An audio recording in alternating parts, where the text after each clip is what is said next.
Hi, Ricardo theory of economic development talks about three groups. Landlord receive rent, capitalist receive profit, labor receive wages.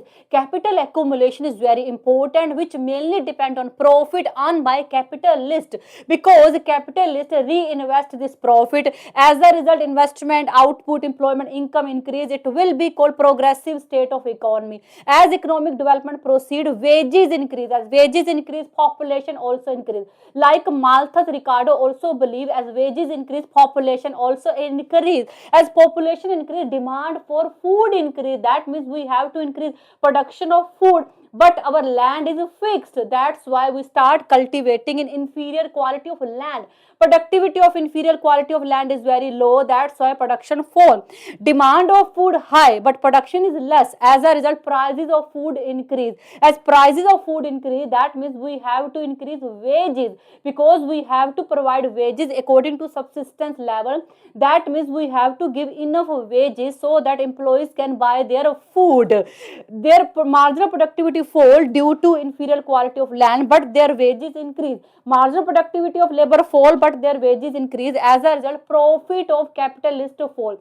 As profit fall, that means investment, output, employment, income also fall. It will be called stationary state of economy. Labor, total output of food, or you can say the income of economy. This line shows subsistence wages, marginal product, average product. During progressive state, this part belongs to wages, this part belongs to profit, and this part belongs to rent.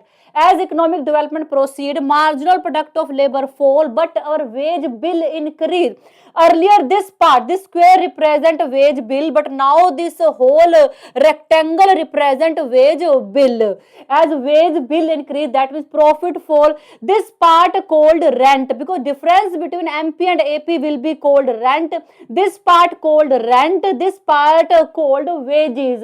That means our rent and wages both has increased, but where is profit? So at this M point, profit is zero. It will be called stationary state. One more diagram to understand stationary state. Labor output. This line shows subsistence wages. This net product curve shows profit, and this curve shows rent. During progressive state, this part belongs to wages, this part belongs to profit, remaining belongs to rent. As economic development proceed, wages increase, but profit fall. As economic development proceed more, at this even point, our profit become zero. This part belongs to wages and this part belongs to rent, and profit becomes zero. So even will be called stationary state.